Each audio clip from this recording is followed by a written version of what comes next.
Welcome to the show, Ronnie. Now, you are a bridge coach. I am, yes. As in cards? Yes, the card game. How did you get into that? They first offered bridge in my old school, and I started playing. I got really good at it, and then they needed a bridge coach. So I went back and I coached at my old school. What sort of school is it? Grammar school. They teach cards at grammar school? They like to teach everything. What do you do for a job?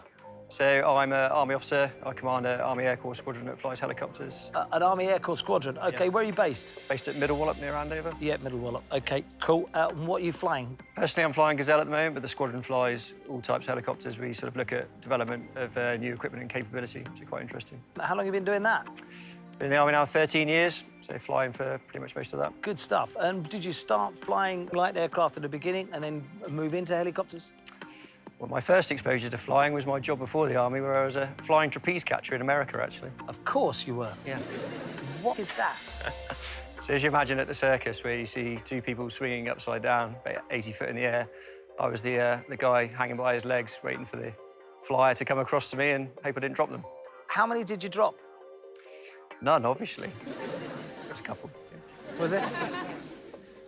Well, there's some people that didn't quite make the journey. Because you might be up there and some might go, oh, I don't quite fancy that. And It's all about the time. There was a couple of people who sort of face planted into the net and had mesh face marks. Mesh mets. Yeah. Well, unbelievable. That's great. So you do that and then you decide to join the army? Natural progression, isn't it? Absolutely. Welcome to the show, Lee. Thank you. What do you do for a living? I'm a subtitling manager. What is that? It's so I manage a crack team of subtitlers who put all the little words on the screen that you see scrolling along when you're watching on TV at home or in the gym or in the pub. That's Wow, us. that's you guys, is it? Yeah. Very good. Next to Face the Chaser, it's Rebecca. Welcome to the show, Rebecca. Hi, Brad. Yeah, a bit nervous, darling? Just excited. Oh, yeah, good. Are you a fan of the show? Oh, definitely. I always watch it with my dad. Do you? What's your dad's name? Bill. All right, now then, is Bill any good? Better than me. What are you doing on the show, then? I've come to embarrass him. Have you really? Yeah. All right, fair enough. What do you do for a living?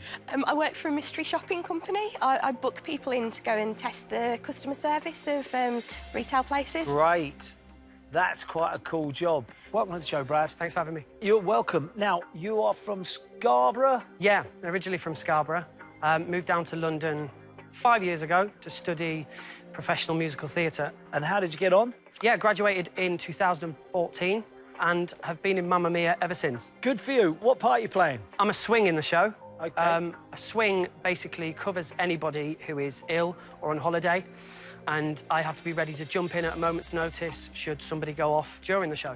And what's your general knowledge like? General. Well, that's short and sweet. Good luck with this, Brad.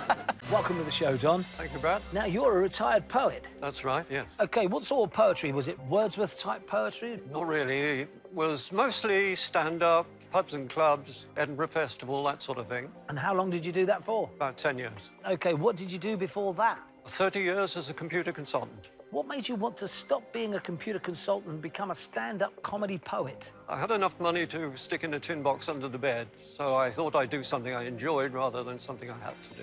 I love it. Welcome to the show, Murdo. Thank you, Bradley. And why Murdo? Short for Murdoch? No. My mother comes from the Outer Hebrides. It was my grandfather's name. I see. Very good. And what do you do for a living? I'm a chicken sexer. OK. So what happens there, then? I sex chickens. Day-old chicks, boys and girls, cocks and pullets. So they're day-old chicks and you Yep. go left, right, Yep. bride, Yes, groom. that's right. Bridegroom, exactly. How many a day? We do 3,000 an hour, average each. About 10,000 in 3 hours. Hey? How long have you been doing that? 4 years. Crikey, you're kidding me. No, not at all. Welcome to the show, Nigel. Thanks, Brad. From County Durham. From County Durham, yes. And you're a hairdresser. I am. How long have you been doing that? I've been doing that for 40 years this year. Wow, how about that? Yeah, and I do a bit of extreme hairdressing. I'm known as an extreme hairdresser. What's that? Well, I did the world's first underwater haircut, which was I cut a guy's hair at the bottom of a swimming pool. Really? I've cut a guy's hair on the back of a motorbike, standing on the back, a pillion on the back of a motorbike. And I've been asked next year to do a haircut while skydiving. Really? Yeah, I'm not really sure about that. I don't know whether I'm getting a bit long in the tooth for that now, but I might give it a go. Is this the sort of thing you do for, like, local charities? That's right, that's right. It all started with Live Aid, so... Oh, great. Good for you. Welcome to the show, Julie. Thank you, Brad. You're from Oldham, right? I am. OK, and what do you do for a living?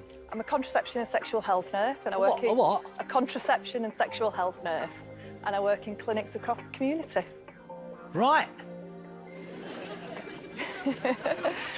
Either a OK. conversation stopper or it engages people in conversation. Yeah. What does your family think of your job? My family are fine with my job now, but when my children were younger, they were slightly embarrassed by what I did, so if anybody asked them, they told them I worked in a local fruit and veg shop.